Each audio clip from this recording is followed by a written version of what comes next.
Good evening అండి 99 వీక్షకులకు, అదేవిధంగా మీకు పురుషోత్తం రెడ్డి గారికి, సార్కి శివరాం ప్రసాద్ గారికి.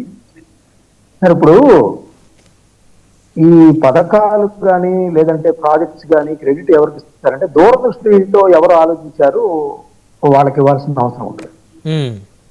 దూరదృష్టి అంటే రానున్న 50 సంవత్సరాలు 40 సంవత్సరాలు ప్రజలు కష్ట నష్టాలు, వాళ్ళకి సౌకర్యాలు ఏర్పాటు చేయటం, ఇలాంటి దార్శనికతో కూడిన ఆలోచనలు ఎవరైతే చేస్తారో వాళ్ళకి ఇవ్వాలి. ఇప్పుడు జగన్మోహన్ రెడ్డి గారు ఉన్నారు, అమ్మఒడి పథకాన్ని ప్రవేశపెట్టారు. మనం క్రెడిట్ ఇస్తున్నాం కదా ఆయనకి, ఖచ్చితంగా ఇవ్వాలిగా. దాన్ని ఎవరు కొనసాగిస్తా ఉన్నారు? కొనసాగింపు అంటే ఇప్పుడు ఈ ప్రభుత్వం ఎంతమంది ఉంటే అంతమందికి ఇస్తుంది, ఆయన ప్రభుత్వం ఒక్కరికే ఇచ్చింది. ఓకే, బెటర్ గా జగన్మోహన్ రెడ్డి గారి దగ్గర ఆలోచన అంటే ఆలోచన చేశాడు. ఈ ఆలోచనకి ఇంకా కొంచెం ఎక్కువగా ఇంప్లిమెంట్ చేసి డెవలప్ చేశారు ఇప్పుడు ప్రభుత్వం. మరి జగన్మోహన్ రెడ్డి గారు కూడా క్రెడిట్ తీసుకుంటారు. ఆయన ప్రెస్ మీట్ లో ఏం చెప్తారు? అమ్మఒడి నాదే, దాని రూపకర్త నేనని చెప్తారు కదా. అలాగే భోగాపురం ఎయిర్పోర్ట్ ఆలోచన ఎవరిది? ఎవరి హయాంలో కేంద్ర ప్రభుత్వానికి లేఖ రాశారు? చంద్రబాబు నాయుడు గారు. ఎవరి హయాంలో ల్యాండ్ అక్విజిషన్కి వెళ్ళారు? అది 15,000 ఎకరాల, 5,000 ఎకరాల, 2,203 ఎకరాల అనేది పక్కన పెట్టండి. ఎవరి ఆలోచన?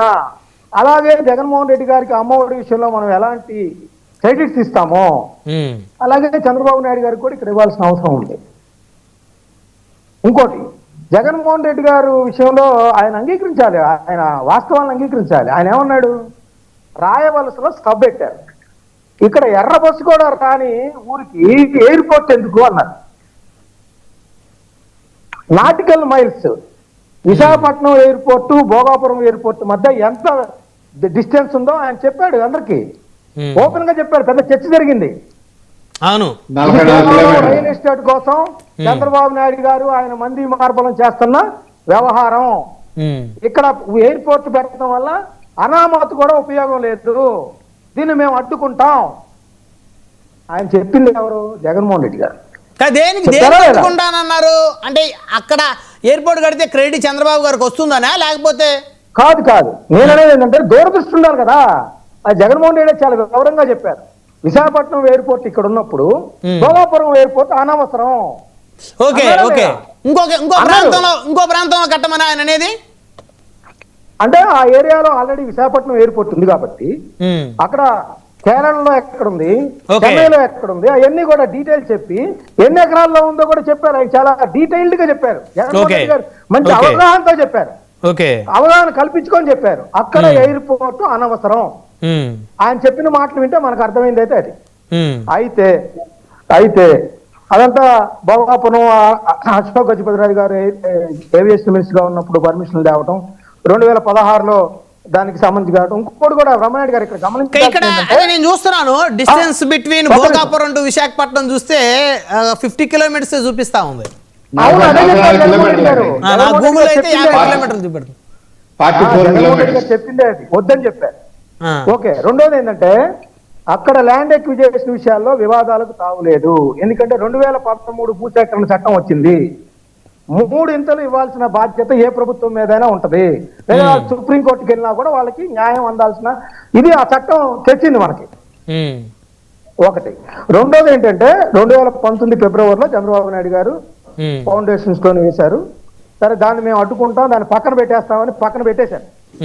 దానిలో అనుమానం ఏం లేదు. అయితే జగన్మోహన్ రెడ్డి గారికి తర్వాత ఎవరో హితబోధ చేశారు. ఏమండి, మీరు అడ్డంగా వాదించారు, అది తప్పు, మీ వాదన కరెక్ట్ కాదు, అది చాలా ఉపయోగం అని చెప్పారు. ఆయన నాలుగు కలుసుకొని మళ్ళీ జిఎంఆర్ఆర్తో పిలిచి మళ్ళీ ల్యాండ్ ఎక్విజిషన్కి వెళ్ళి మళ్ళీ వెళ్ళారు. ఇవన్నీ వాస్తవాలు. అయితే నాకు డౌట్ మస్తాన్ గారు, అంటే మన డిస్కషన్ చూసే పబ్లిక్ కూడా తెలియాలి కాబట్టి 2 ఎయిర్పోర్ట్ల మధ్య డిస్టెన్స్ ఒక 50 కిలోమీటర్లు ఉంటుంది అటు ఇటుగా. సో ఎందుకు ఉపయోగం అని ఆయనకి ఎవరిచ్చారు సజెషన్? ఉపయోగం లేదని చెప్పారు. తర్వాత ఎందుకు జగన్మోహన్ రెడ్డి గారు ఫస్ట్ నేను ఎందుకు వద్దన్నాను, తర్వాత ఎందుకు కావాలంటున్నాను అనే విషయం చెప్పాల్సిన బాధ్యత జగన్మోహన్ రెడ్డి గారు. ప్రజలు ఎందుకు అప్పుడు అడ్డుకున్నావు, ఎందుకు ఇప్పుడు ఓకే చేసావు, ఎందుకు ఇప్పుడు క్రెడిట్ కావాలంటున్నావు, అప్పుడు ఎందుకు క్రెడిట్ వద్దనుకుంటున్నావు, ఈ విషయాలు చెప్పాల్సింది ఎవరో పేర్ని నాని గారో లేకపోతే గుడివాడ అమర్నాథ్ గారో బొత్స సత్యనారాయణ గారు కాదు. అసలు బొత్స సత్యనారాయణ గారి మీద పచ్చి బూతు. ఆయన వైఎస్ఆర్ హయాంలో ఉంటాడు. వైఎస్ఆర్ ఎవరు ముఖ్యమంత్రి అండి? కాంగ్రెస్ పార్టీ ముఖ్యమంత్రి. అసలు వైఎస్ఆర్ కాంగ్రెస్ పార్టీకి ఏంటి సంబంధం? జగన్ గారు నాన్నగారు కదా ఆయన. అయి ఉండొచ్చండి. ఆయన ఎవరు ముఖ్యమంత్రి? కాంగ్రెస్ ముఖ్యమంత్రి. ఆయనకు వైఎస్ఆర్ కాంగ్రెస్ అంటే తెలియదు. ఆయన హయాంలో ఆయనది లేదు. వైఎస్ఆర్ కాంగ్రెస్ పార్టీకి ఎటువంటి సంబంధం లేదు. ఆయన చనిపోయే నాటికి వైఎస్ఆర్ కాంగ్రెస్ పుట్టలేదు. అవునా కదా? అవును. మరి ఆయనకేం సంబంధం? బొత్స సత్యనారాయణ గారు కాంగ్రెస్ పార్టీ సోనియా గాంధీ మాకు ఇచ్చిందని చెప్పాలంటే నమ్ముతాం. బొత్స సత్యనారాయణ గారు ఏదో జగన్మోహన్ రెడ్డి గారి దగ్గర ప్రాపకం సంపాదించాలని, అదేదో వైఎస్ఆర్ గారు అంటే జగనే ఎట్లా కుదిరితే జనాలు కదా, జనాలు కదండి. నేననేది ఏంటంటే, ఓకే జగన్మోహన్ రెడ్డి గారు ఆయన అధికారంలోకి వచ్చిన తర్వాత నాది ఖర్చుకొని ఇది మంచిదే, గతంలో నేను చెప్పిన తప్పు, ఆ నాటికల్ స్మైల్స్ అంతా కూడా నన్ను ఎవరో తప్పుదో పట్టించారు, నేను ఇప్పుడు నమ్ముతున్నాను, అందుకే మళ్ళీ ల్యాండ్ ఎక్విజిషన్కి వెళ్ళాను, జిఎంఆర్కి వెళ్ళాను. ఇంకోటి కూడా చెప్పాలి జగన్మోహన్ రెడ్డి గారు, పిపిపి మోడ్ ఇక్కడ ఎలా కరెక్ట్ అయింది?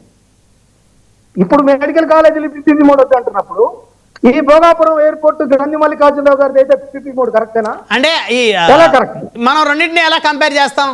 మెడికల్ కాలేజెస్ సీట్లు బ్రహ్మనాయుడు గారు ఓకే, నీ భోగాపురం ఎయిర్పోర్ట్ అయినా ప్రజల ఆస్తే, మెడికల్ కాలేజీలైనా ప్రజల ఆస్తే. 30 సంవత్సరాలు అయిన తర్వాత గంధి మల్లికార్జునరావు గారు వదిలిపెట్టి వెళ్ళిపోవాలి, ప్రభుత్వానికి వదిలిపెట్టి వెళ్ళిపోవాలి. మెడికల్ కాలేజీలైనా 30 సంవత్సరాలు అయిన తర్వాత ప్రభుత్వానికి వదిలిపెట్టి వెళ్ళిపోవాలి. అవునా కాదా? ఓకే, అది భారత ప్రభుత్వం, ఈ ఆంధ్రప్రదేశ్ ప్రభుత్వం ఆస్తి. అవునా కాదా? పర్మిషన్స్ కేంద్ర ప్రభుత్వం ఇస్తుంది, భారత ప్రభుత్వం ఇస్తుంది, ఆంధ్రప్రదేశ్ ప్రభుత్వం ఇస్తుంది. చంద్రబాబు నాయుడు ప్రభుత్వం, జగన్మోహన్ రెడ్డి గారి ప్రభుత్వం పర్మిషన్లు ఇవ్వరు. అది ప్రజల ఆస్తి, ప్రజల డబ్బులు. ఆంధ్రప్రదేశ్ ప్రభుత్వం అని మీరు మాట్లాడాలి. చంద్రబాబు ప్రభుత్వం అంటే ఆయన టెన్యూర్ లో ఏం చేశారో చెప్పాలి, ఎంత నిధులు ఖర్చు చేశారో చెప్పాలి, ఎంత భూమి ఎక్వైర్ చేశారో చెప్పాలి. అంతేగాని అదంతా నా ఆలోచన, ఎవరి ఆలోచన? ఇప్పుడు జగన్మోహన్ రెడ్డి గారికి అమ్మఒడి ఎలా క్రెడిట్ ఇస్తామో, అదేవిధంగా భోగాపురం విషయంలో చంద్రబాబు నాయుడు గారి ఆలోచన క్రెడిట్ ఇవ్వాలి. పూర్తి చేసినప్పుడు ఆయన పాత్ర ఎంత ఉందో జగన్మోహన్ రెడ్డి గారికి కూడా మనం క్రెడిట్ ఉండడంలో తప్పు లేదు.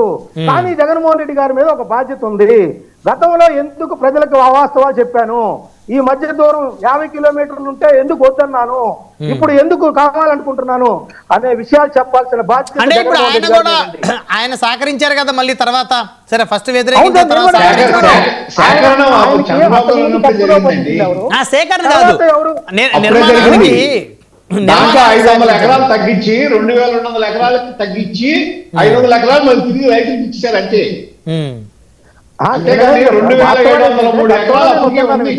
రైతులకు అన్యాయం జరుగుతుంది, అడ్డుకుంటున్నారన్న విషయం. ఈ విషయాలన్నీ కూడా జగన్మోహన్ రెడ్డి గారు తేటలంగా ఆయన 3 గంటలు ప్రెస్ మీట్ చెప్పి వివరంగా స్టాటిస్టికల్ ఇన్ఫర్మేషన్ చెప్తారు చూడండి.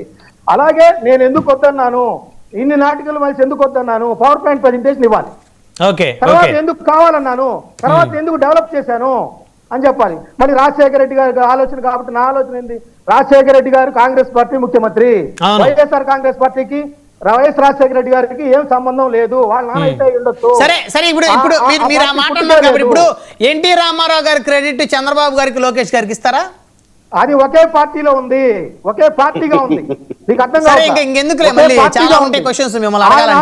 చంద్రబాబు నాయుడు ఒక నిమిషం ఉండండి. చంద్రబాబు నాయుడు గారు ఎన్టీ రామారావును విభేదించి వెన్నుపోటు పొడిచారనే విషయం ఈ రోజు వరకు జగన్మోహన్ రెడ్డి గారు అంటారా? అనరా? అంటున్నారుగా ఆల్రెడీ.